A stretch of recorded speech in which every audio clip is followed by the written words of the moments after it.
Greetings from Central Portugal. I am just outside Ancião, and in today's video we're going to be exploring what I think is the number one tip for birding. Join me. Now let me introduce our birding habitat today.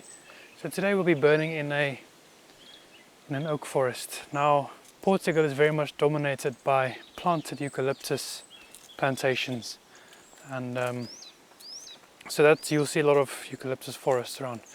But in between that, you'll find these beautiful, kind of like it feels like ancient oak forests, and that's where I'm at the moment, and that's what I'm going to be exploring today. So a lot of times you can just wander around in the countryside and you'll stumble upon like this well.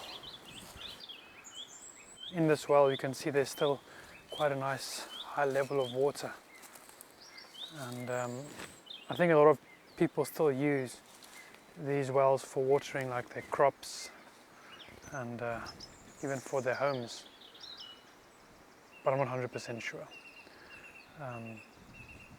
But yeah, if you're lucky you'll be able to see one of these little amphibians, a marbled newt. The marbled newt is a native amphibian found in Europe. In France they are listed as near threatened. They spend a lot of their time in ponds. I thought they were in danger, but it seems that they are just living happily. So it's always quite nice to see these kind of little things. Oh wow, would you look at that?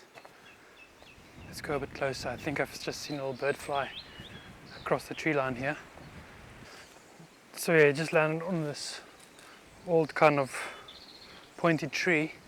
I just feel like everything has got a thorn on it. Let's hold on. Let's go. And a nuthatch made an appearance on the top of the stump.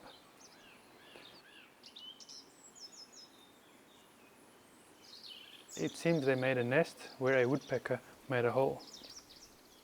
He's wearing his little mask as if he was fighting for life and death out there. My first thoughts were that they are closely related to the tree creepers as they clamber around on the branches. So this is my number one tip, and that's just have a bit of patience. Everything will come to you if you have a bit of patience. An always mischievous looking blue tit doing its duty to reduce those spider populations. The male generally has a darker cap than the female. It is entering into the summer now, and these tits will be on the hunt for insects. I really wanted to see a blackcap, and I almost mistook this Sardinian Warbler as a blackcap, but his red eyes gave him away. What luck being able to see this warbler jumping about in the thickets. So far I really enjoyed that one, little nuthatch. It reminds me of the bird that I really wanted to see when I started birding, and that was the African spotted creeper. You can see it in my video a while back I did in Zambia. But yeah, what got you into birding? What was your glue to birding? So I'm walking down into this little patch of olives now. Across the trees there I can see some houses there, so it's quite next to a town. So you get a very mixed sort of birding here. You get the oak forest, which is at the back there, and then you'll get some of the other birds that usually stick to close to towns, just on the other side of these trees. I enjoy just walking in these olive groves, and you can see a lot of little oak trees trying to make their way up here. There's always some kind of sign of animal here in the countryside. There was a bit of, I think it could be the wild boar dung, and yeah, just look at these beautiful oaks, and wow, So I'm just going to set up here and let's see what we can find in this little area. In the shadows, the brother of Mr. Blue Tit was hard at work finding grubs. Grey tits and blue tits will often compete for man-made nest boxes. I guess the grey tit is slightly larger than the other tits, hence its name. An accidental world traveller, the house sparrow. Here in Europe they are native to this habitat, but they do prefer to nest around human habitats. Maybe cliffs and rocks became a bit out of fashion.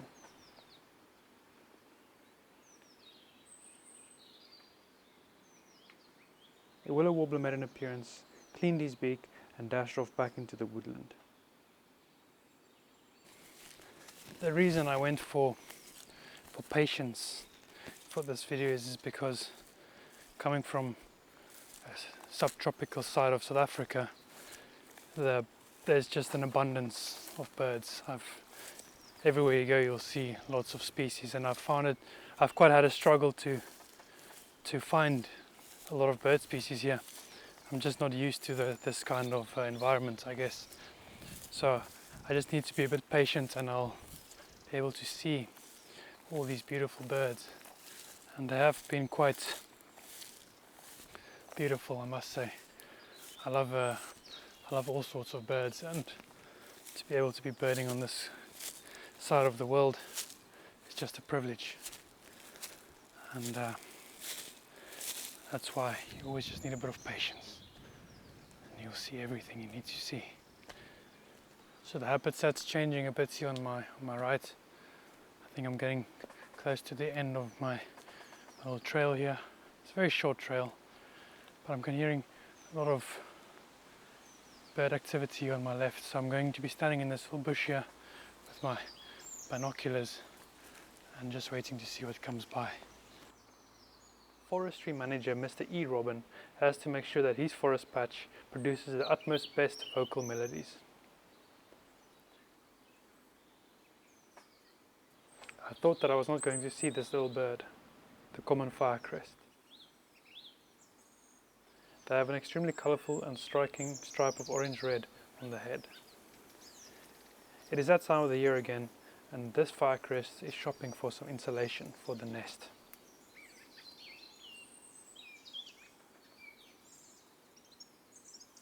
So many tits around. The small cull tit showed up with his friends, a small group of 4 or 5. You can see their distinctive white nape on the back of the head. They were moving around in circles, just foraging for insects and the like.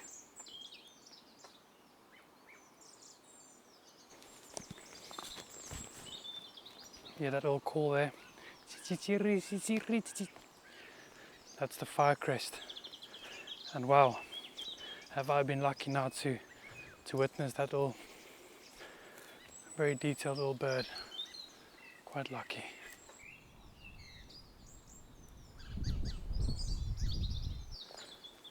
I'm here at coming to a little tar road here. I would just like to thank everyone for watching and taking part in this little video. Just remember to like and subscribe to my channel, and see you soon.